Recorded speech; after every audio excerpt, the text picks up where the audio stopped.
Hi, welcome to Spirit Science. I'm We are totally unprepared, but we're going to do this anyway. Yeah, I am so unprepared that I left home this morning without putting makeup on. But you have the hair. The hair is good. Yeah. I'm Diane Lautier of, I gotta look over here. I'm Diane Lautier of soulrestoration.ca. And I'm Heather Garrett, Planet Botanics, planetbotanics.com. And we are both in Ottawa, Canada, and Capital? Yeah, the capital of FYI. Canada. And that's not what we're going to talk about today. We could. We're both feeling a little bit low energy today, and so we were talking about, what should we talk about? Of course, we love having other people on because it takes the pressure off of us, but we had a fun beginning to our week. We took a bars class on Monday, so we thought we'd talk a little bit about that. I don't feel knowledgeable enough to really talk in depth about what bars is, because I don't want to not do it justice. But it is the first level of access consciousness, which is a whole, I don't know that I would call it an energy healing system. I think it's, It's physical too. It's physical. It's not it's just almost energy. Like, yeah, it's like if you were using the meridians to figure things out, or you were using something physical on the body. So this uses the points on the head to access different parts of your life. Yeah, that run in bars. Mm-hmm. Hence, called bars. Weird, eh? The bars, access consciousness. So yeah, it's the first level, I guess, in terms of if you want to train in it. And it's supposed to be, well, it is life altering. I'll say why I said supposed to be later on, but we were both really, really pumped to take this and have been for a while. Yeah. Because everything we'd heard about it was, my God, it'll change your life. So I had a session done last year, but it was in the middle of a weekend of quantum EFT. So I was already doing so much shifting. I really had no sense of what that session contributed or not. So it wasn't life-changing to me then. It was just like, oh yeah, that was nice and relaxing. But because I've been incorporating so much of the concepts within the language, the concepts within of access consciousness that I'm learning through other practitioners, or through practitioners, because I'm not a practitioner of it, I've been incorporating into my own work. So when Heather told me that there's a bars class coming up at her store, I was all over it, because I really, really love the teachings. I love a lot of it is stuff that I already know, that I've been talking about, but in a different way, like different language, different concepts that bring just sort of another layer and more, and just different, I wouldn't say more depth, but different depths and different pieces of the puzzle. Yeah, it's a different tool. It's another modality that you can add to your repertoire. And it's interesting to me is that it works so well, and it was all channeled.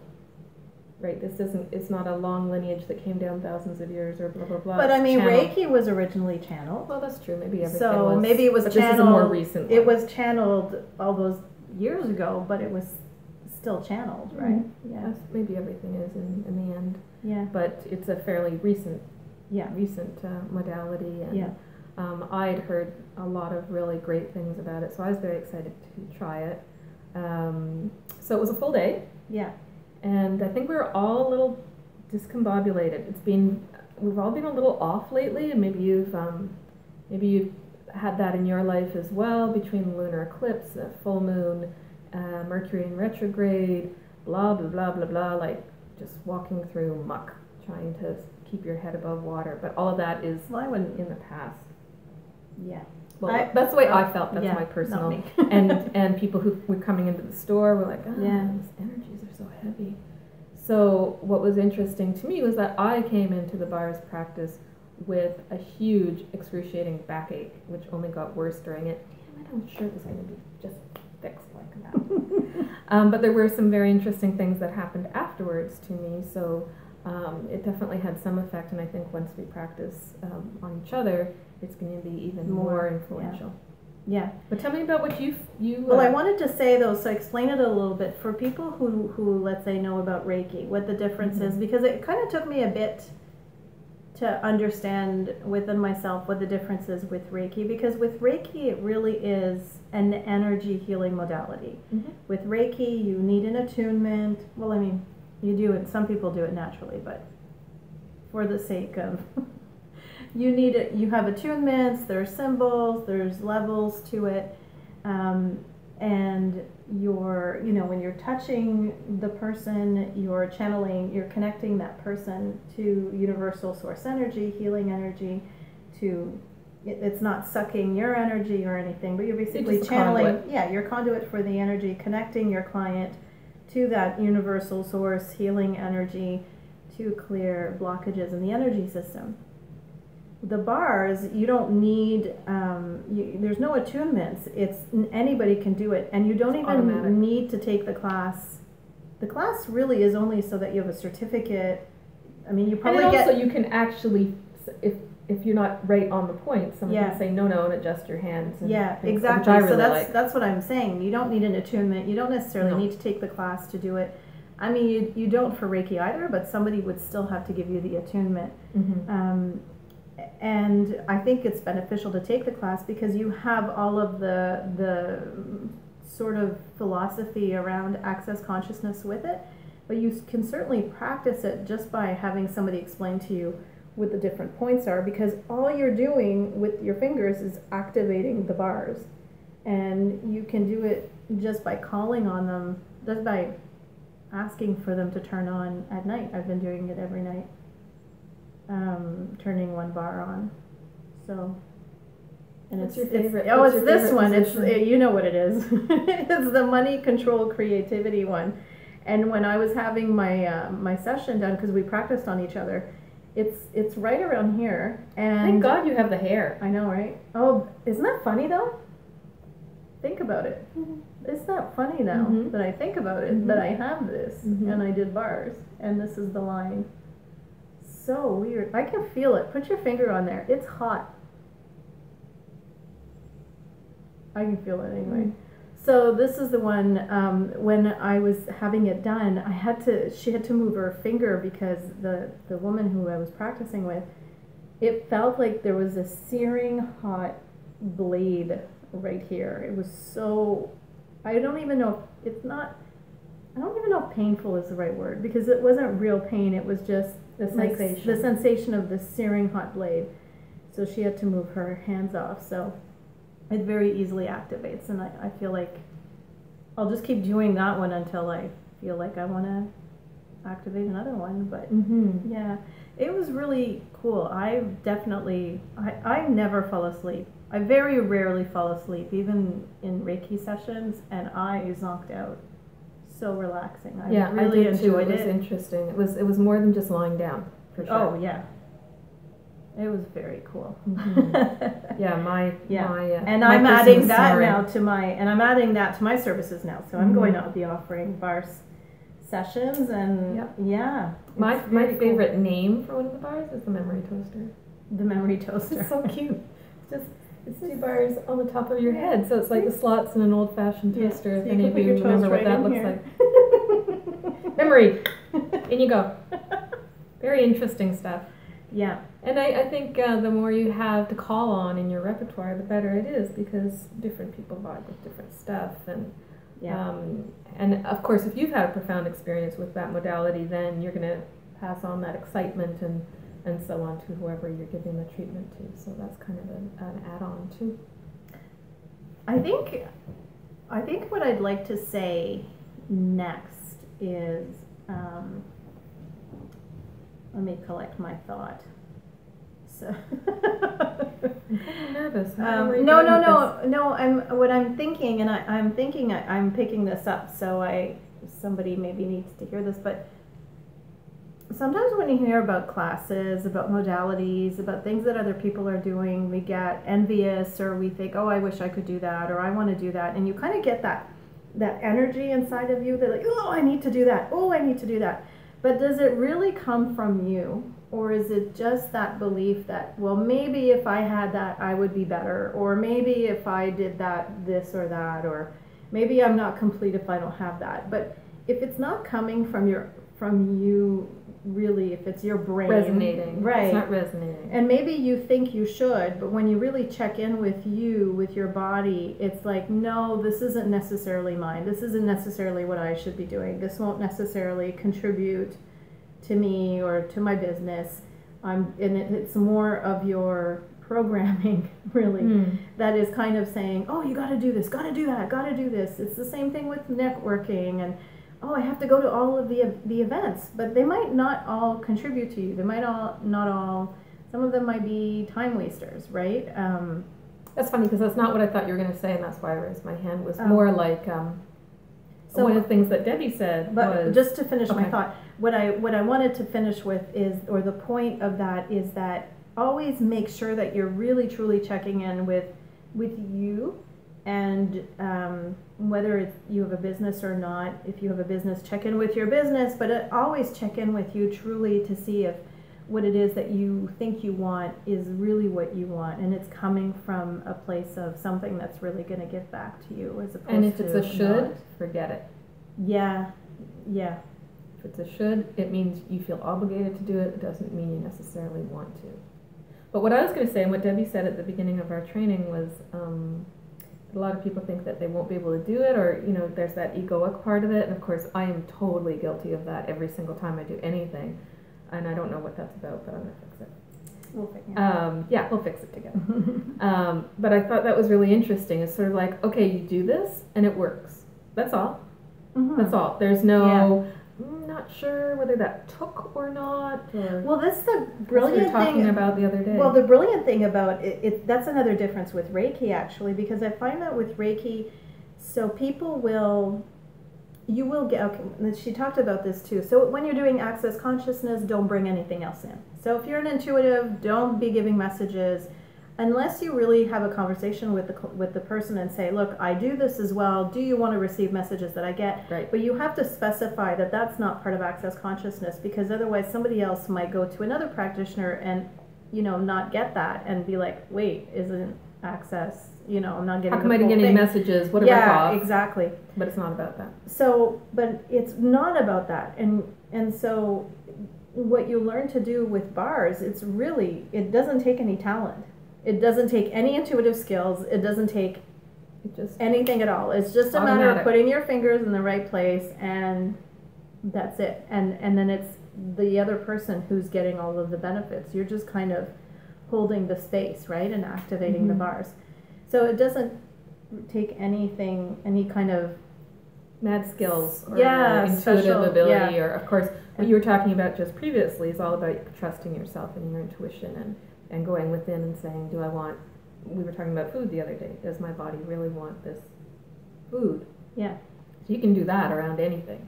Yes. Does my body really want to take bars? Yes. Well, that's kind of where I was going. That's another part of that's stuff that I'm learning again through Access Consciousness.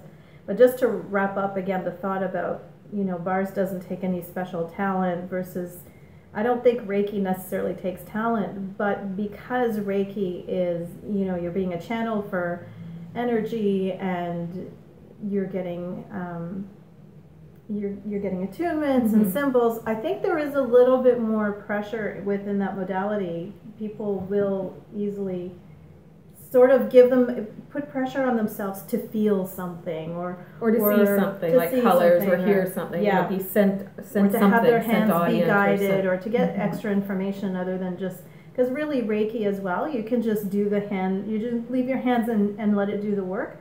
But I feel like there's more potential with Reiki for people to put that pressure on themselves. It's the ego. It's all coming from the ego. I want this to work. I want to be like that person who sees whatever. I want to be like that person who hears whatever. I want to be the one who gets the messages.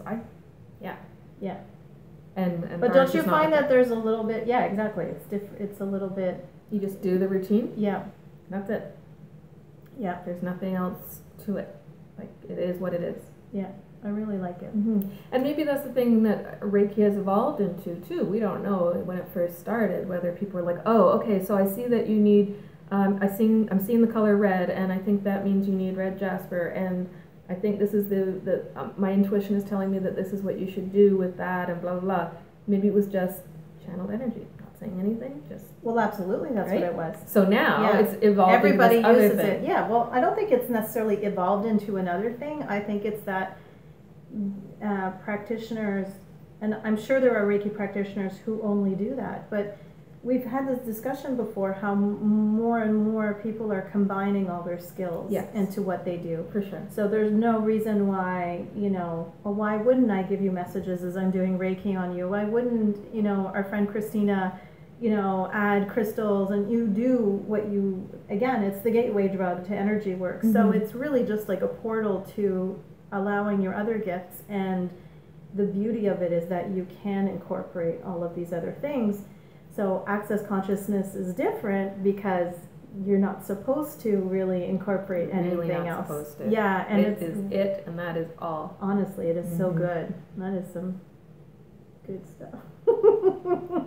her new gateway drug. Well, so you were talking about checking in with the body, which I guess I was talking about it too when I was saying, check in with yourself about whether what you want to do is really what you want to do.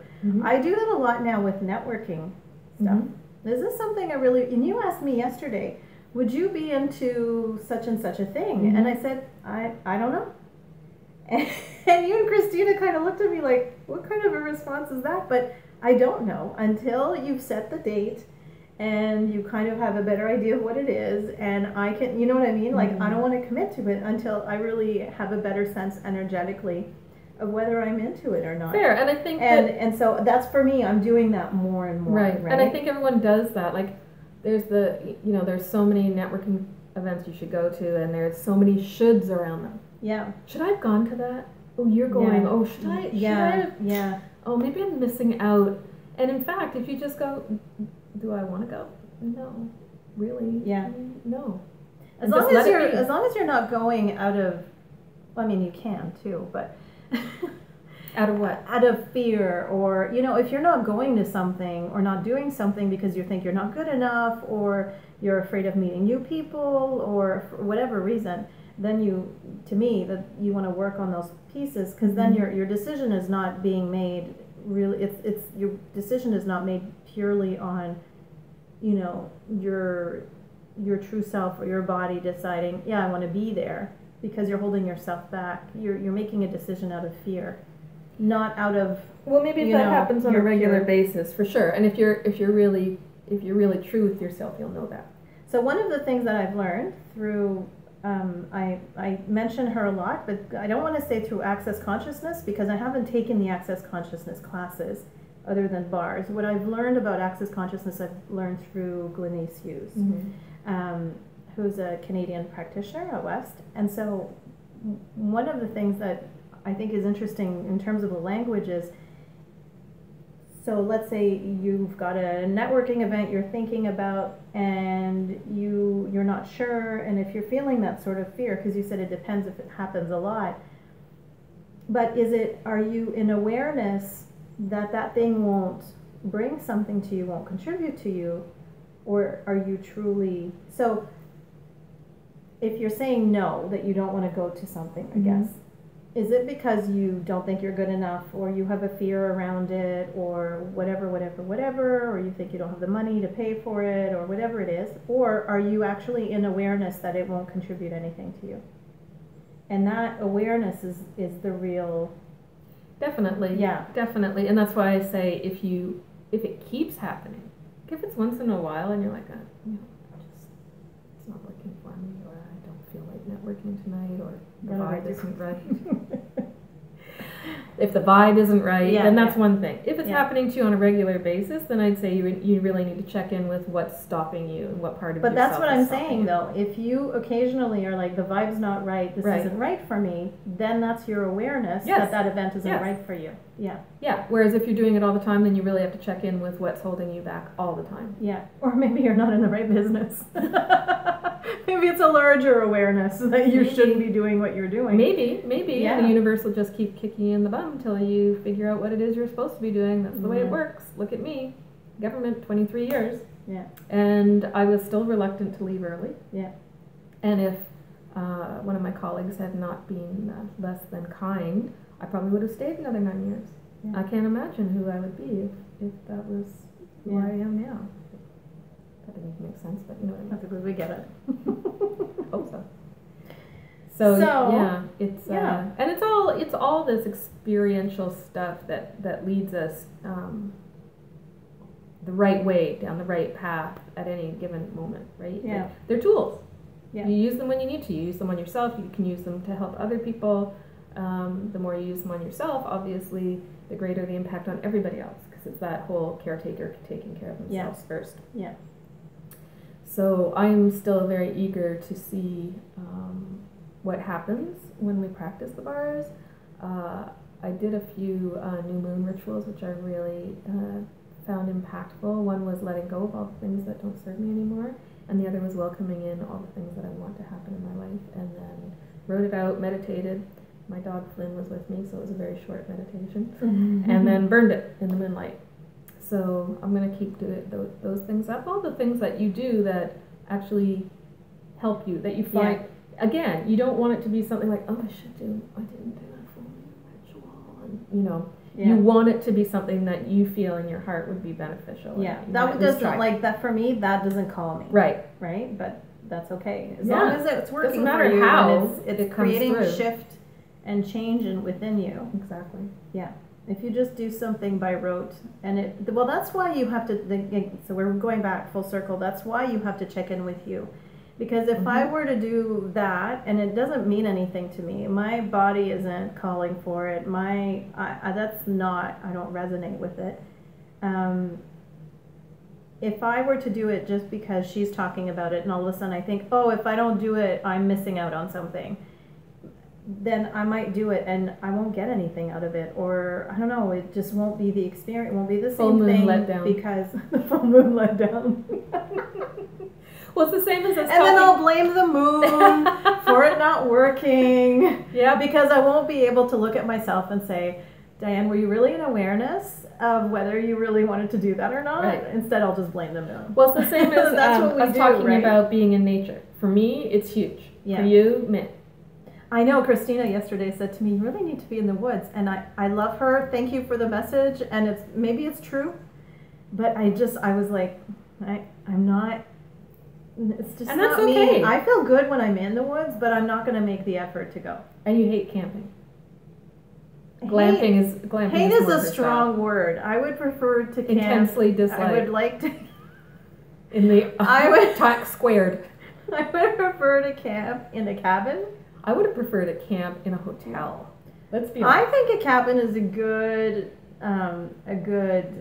compromise. With indoor plumbing. You're still in, yes. Definitely. And a hairdryer. No. Well, how does this maintain? No, it was flat and I had a headband. Okay. No, when I went camping. I walked out of the salon with a headband on and my hair not done. Because I knew I'm not that much. Did you say out of the swamp? No, the salon. Oh, the salon. She's talking about a particular weekend when I went camping with my son this summer, and they only lasted one night. Let's just say. One night, and to be fair, he wanted to leave. I was happy. I was inside. I was like, yes. You're probably like, you want to leave, child. You want to leave. No. I wanted him to have the experience that he wanted to have. But anyway, glamping. Let's just talk about glamping. I was just thinking a cabin would be nice with beds and indoor plumbing, and then you're still in the woods. So all of that to say, when I was a kid, I camped all my life. Me too. I went to Brownie camp, Girl Guide camp, and then I finally went to you've done your penance. Right. I've done my time. And then some, it sounds like. I have a memory of being little. I must have been I think I was at Girl Guide camp. And I woke up and I would sleep with my flashlight. And I hated the dark. I was very afraid. It took me even to my 20s, I was afraid of the dark. I think it's because I perceived things. I was aware of things and I didn't understand it, so it scared me. But I would sleep in the sleeping bag with my flashlight in the sleeping bag. And I woke up in the middle of the night having to go to the bathroom. and I was like at the bottom of my sleeping bag or something. I felt like I was suffocating. I couldn't get I couldn't get out of my sleeping bag. Sounds like a rebirth to me. Yeah, it wasn't very pleasant. And anyway, you still camped after that, so good for you. Yeah. No, so, all of that to say that. Yeah. So it was interesting to get that message, because probably I could probably benefit from being out in nature more. I just don't feel drawn to it. Fair. Yeah. Fair. It's having the different ideas in your head that you could do all these things, and what appeals to you and what can help you on your journey. Yeah. Really, because when you're feeling bogged down. I'm still open to the message. I'm still open to the message. I'm interested. I'll bring you a twig. You can just have it in your room. I'll do like the crystals. Some leaves on it. Instead of putting a crystal in my bra, I'll put a twig in there.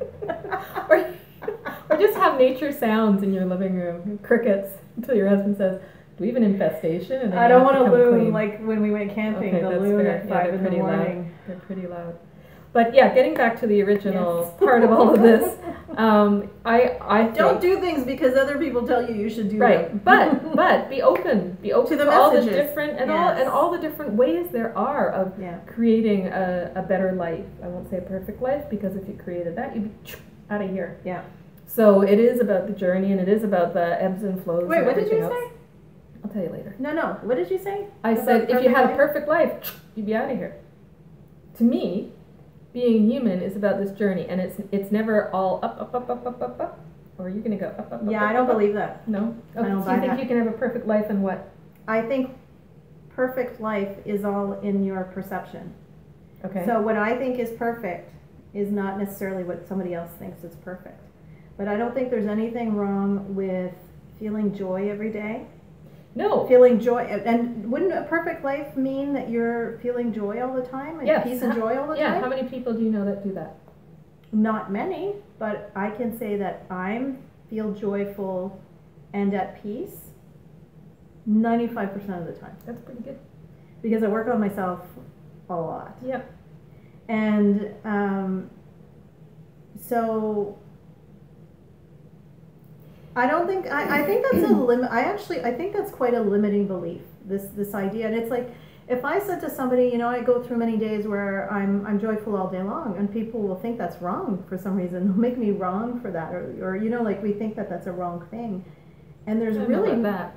No, and it's true. Like there's this kind of idea, not you, but I mean I've heard that kind of mentality, where you have to struggle, and there has to be and you've got to stay current with the news and be involved in the trauma of the world, and I don't buy that. I don't buy that life has to be difficult. Is life always easy? No, but it's your perception that creates ease and difficulty. True. So whatever comes your way, you can deal with it with ease or with difficulty. True. And so that's why I'm saying you're the one who creates whether or not your life is perfect. Yeah, but I forget what I was going to say. I did have an argument, but no. I'm sorry.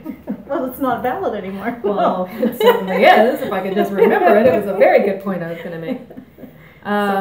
No, it's gone. So let's just continue. Yeah. So the idea of our whole this conversation and of our series is to give people tools so that they can live better lives and be more in joy and be more in grace and ease. Grace. One of the things they talked about in the joy, bars. and glory. Mm-hmm. Life comes to me with ease, joy, and glory is the Access Consciousness motto. And the video that we watched with the two originators was that they were both at a point in their lives where they're ready to give up, just throw in the towel, say, see you later, I'm done with this. Yeah. And it changed them so profoundly that that they brought it to the world. So that's pretty good, I'd say. Yeah. But any of those things can, I was talking to you about NLP, which was really one of those epiphanies for me, and maybe it wouldn't be for you. Yeah. Or maybe EFT wouldn't be for me, although I've had wonderful sessions with you. Yeah. But for you, it's your go-to. Well, so it's just giving the different tools for everybody to be able to use, whether that means a full moon ceremony or indoor plumbing in a camper, or what whatever you can do to make your life easier. Gives me so much joy. Yeah. Yeah. Hot water, so much joy. Very true. Oh. So I'm excited to have some different people coming on to share their ideas with us. Sorry, can I just say? Yeah. I was just thinking about how, I mean, I was only going for 2 nights. We ended up staying 1. My sister-in-law, half the time. My sister-in-law was going 3 nights. It's crazy to me. But anyway, no, I think it's wonderful. Just too much for me. But I just packed as much as I could, you know, and dirty plates just go in a plastic bag or in a bag that will get cleaned at home. Yeah. My sister-in-law was all geared up to like do the dishes there and I'm looking at her like, this is just, it's beyond me. I have no desire to be that person, which is really interesting. Fair. Yeah. I wouldn't want to do them either. Yeah. I'm okay being me. Yeah. Anyway, sorry. So we're going to talk about grief in an upcoming episode, which is really important, I think. Just to share with you, I had to put one of my dogs down, who they are like family, a couple of weeks ago, and it's been challenging, but there are always gifts that are attached to grief. That and it's that up and down, right? Like when you're in that moment, it brings you much closer to some sort of thing that's bigger than you. And from there you can get the gifts. So we're going to be talking about that. We'll have a lot of different practitioners on. Yeah. And just people who have found a way to live or cope more efficiently. I mean, I think you want to do more than cope for sure. But yeah. For example, breathing. Just to know how to breathe properly, which most of us don't do. We're always shallow breathing. All those sorts of things will be Well, that's probably because you're not really connected to your body. Or it could be that you're in flight or fight. So you're shallow breathing. Yeah. Being in a government town, we see lots of that. But again, you're not connected to your body. Yeah. Yeah. Yeah. Or yeah. Well, you're in that very ancient part of it, which is like, I gotta get out of here, I'm gonna get in trouble. Yeah. Right. That's a very, very primitive part of it. But anyway, that's a discussion for another. Yeah. All right. So let's sign off for today and wrap it up. Okay. So thank you for listening to our rant. And that wasn't a rant. For any of you who want to go camping, please enjoy, especially winter camping. I am not Ice making fishing. Anybody wrong for loving camping. No, it's definitely just not my thing. And if you want to go in nature, I'm right there with you. Her, not so much. Me, I'm right there with you. We'll go together. We should go together. We should do it in the woods. And you'll be like, oh, is it done yet? No, I would love. No, you take me in a tent. No, well, that sounds really. Where are we going with this? You take me camping in a tent. I will take you to a cabin, and let's see which one is better. I am totally not camping. Like, I don't know if I made that clear. Why did you say? I said glamping. Oh. No, I said we were going to go to the woods. For like half an hour. Oh. In the daytime. Let's just go to Le Nordique then. There's enough trees around there for me. Okay, that's fair. Let's do that. We'll talk about that another time and why we find Le Nordique so special. Yeah. Okay. All right. Bye, everybody.